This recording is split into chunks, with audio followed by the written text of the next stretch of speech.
So today we're covering Hestia Burn in action. So this is a step-by-step commentary of one of my games that I felt was a really good demonstration of Krakatuga. And in this case, we're going second, so I pay the cost to be able to mulligan, hopefully getting some better cards. And looking at this hand, it's kind of decent. It could have been a little bit better, but we got something to work with, and I don't want to expend too much spirits already. So let's see what happens. So they're going to do the Narpoon, get that search. I got the Frost cards. Set one Rune. My guess is that they're gonna collect some combo pieces and not commit too much. Yep, that's what happened.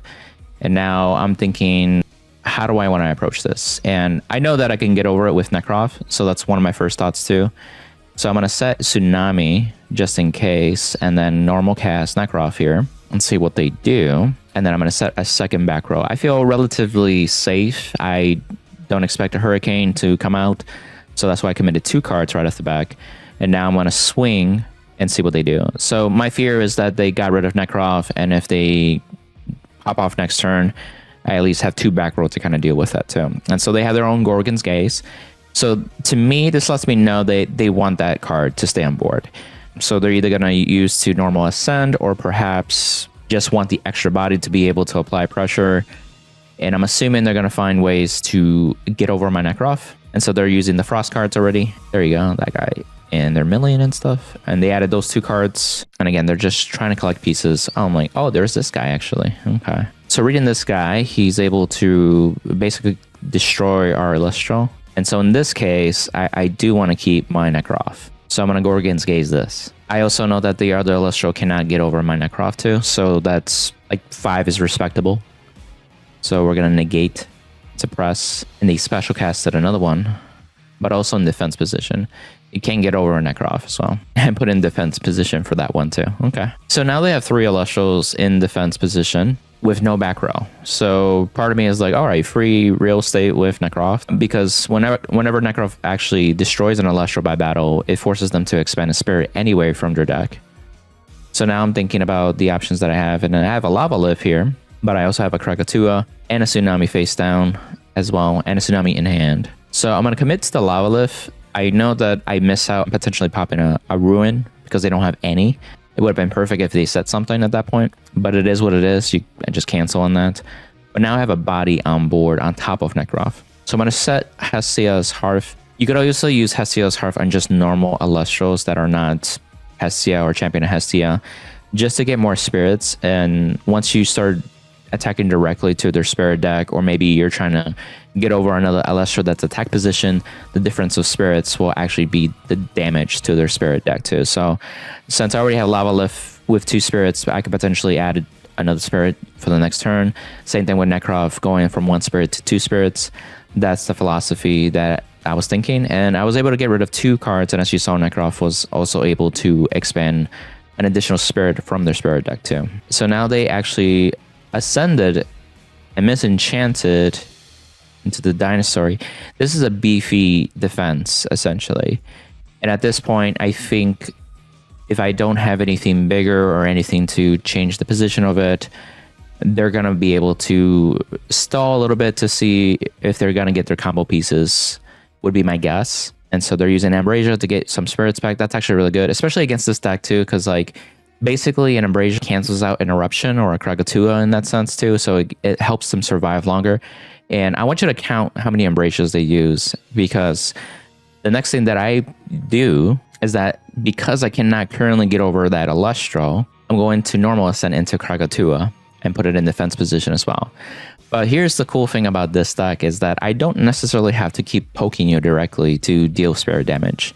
Krakatuga will expend 2 fire spirits, so that way I can actually force them to expend 3, just like Eruption. So now the opponent's thinking which spirits to expend, and we see, yep, what we expect, the snow ones essentially. And here's what's cool is that I don't have to feel pressure to get over their Elestrals currently. If they don't get rid of my Krakatuga, then I'm just going to keep doing this every single turn. And 3 spirits every single turn to the opponent does hurt. So, I mean, you get insane value if you pop out with 2 effects of Krakatuga with that, because essentially you can expend 4 spirits for 6 spirits in total, right? So let's set a back row, and they're going to cast the Searcher. We still have our Hestia's Hearth and our Tsunami just chilling, and they're going to search for the Stadium. Yep, they want their Stadium.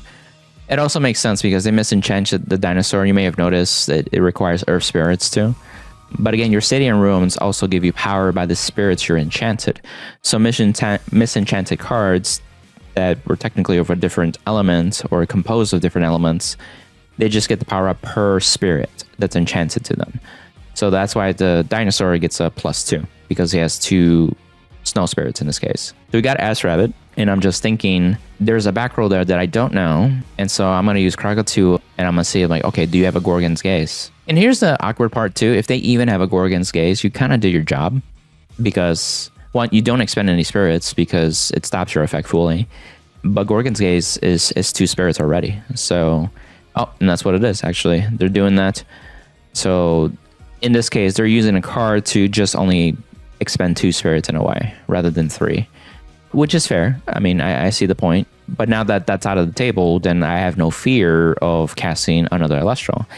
So I'm going to use Ass Rabbit, and I'm going to just kind of dig the top 3 of my cards. And I got some options. Ambrasia's good, Hurricane's good, and Small Tuga is also pretty good if I want to start searching for Fire Spirit Elestrals.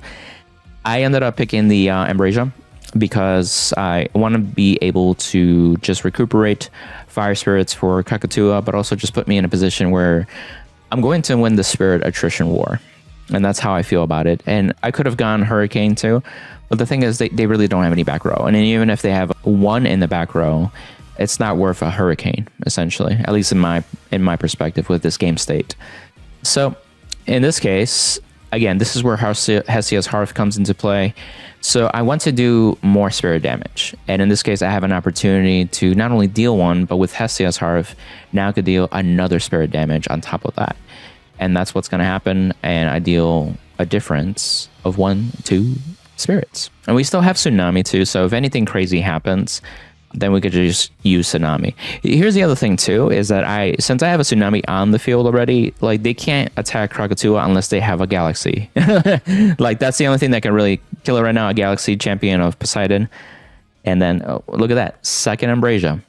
Would you look at that? Coming in clutch, right? And again, just like I mentioned earlier, an Ambrasia basically negates an Eruption or a Krakatuga's effect in essence. Oh, not completely, because technically you pay a spirit to recover 3, so it's a net 2, while Krakatuga and Eruption force you to expend 3. So it kind of mitigates it, and not necessarily fully negates it. So they got Snowlet here. They milled some cards, and they put it in defense position. They know that Lavalith is on board, and they don't want to deal more spirit damage from that attacking and swinging. So here, again, Krakatuga popping off, burn another 3. It's a weird position for them too, because they use Ambrasia to kind of like recover some of it, but then they had to cast Snowlet.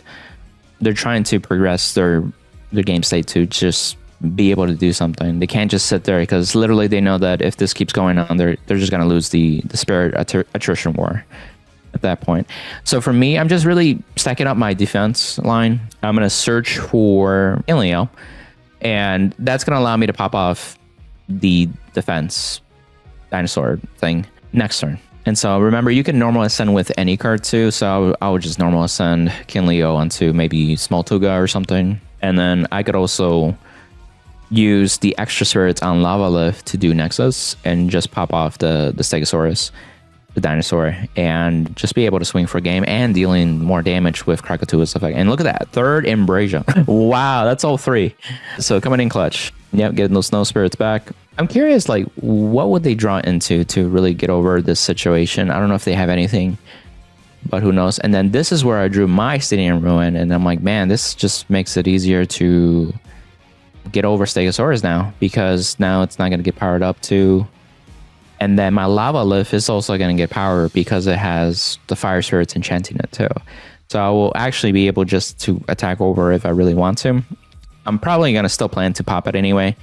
And I was thinking maybe I could put the Stadium and then Nexus off the Stadium onto Kinleo to pop the Stegosaurus. So then I still have all those spirits accumulated on Lavalith and Kinleo and be able to do that spirit damage too. So that was my thought process. And as soon as I play this card, my opponent basically just scoops at that point too. A good example, Hestia Burn. If you want to see the deck list and showcase, check out this next video.